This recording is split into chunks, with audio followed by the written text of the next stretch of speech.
கிறிஸ்துவுக்குள் பிரியமானவர்களே, இந்த புதிய நாளிலும் கூட நாம் தியானிக்கும்படியாய் எடுத்துக்கொள்ளப்பட்ட வேத பகுதி பரிசுத்த மத்தேயு 12ஆம் அதிகாரம் 19ஆம் வசனம். வாக்குவாதம் செய்யாமல்.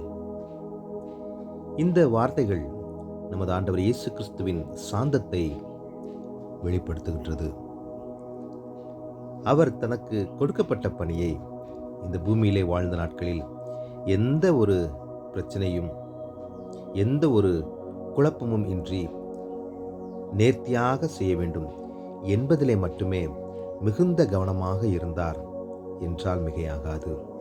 ஏனெனில் அநேக முறை அவருக்கு எதிராக அநேக மக்கள் அந்த நாட்களில் அவருக்கு கடினமான சூழ்நிலைகளை ஏற்படுத்திய பொழுதும், அவரை கோபப்படுத்திய பொழுதும், அவருக்கு விரோதமாக பலமுறை பேசிய பொழுதும் கூட அவர் எந்த ஒரு எதிர்ப்பையும் அவர்களுக்கு காட்டாமல் பொறுமையாக சாந்தமாக எவ்வித வாக்குவாதமும் அவர்களோடு கூட செய்யாமல் அமைதியாக தன் பணிகளை செய்தார் என்பதை நாம் காண்கிறோம்.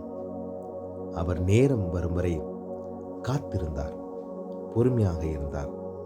தனக்கு எதிராக பேசிய நபர்களிடம் ஒரு முறை கூட ஆண்டவர் இயேசு தன்னுடைய குரலை உயர்த்தி கூட பேசவில்லை. ஏன்? போர் சேவகர்கள் ஆண்டவர் இயேசுவை பிடித்த பொழுது பேதுரு கோபப்பட்டு ஒருவனது காதை வெட்டின பொழுதும் கூட இயேசு கிறிஸ்து பேதுருவை கடிந்து கொண்டு அந்த மனிதனின் காதை ஒட்ட வைத்து அவனுக்கும் ஒரு அற்புதத்தை செய்தார்.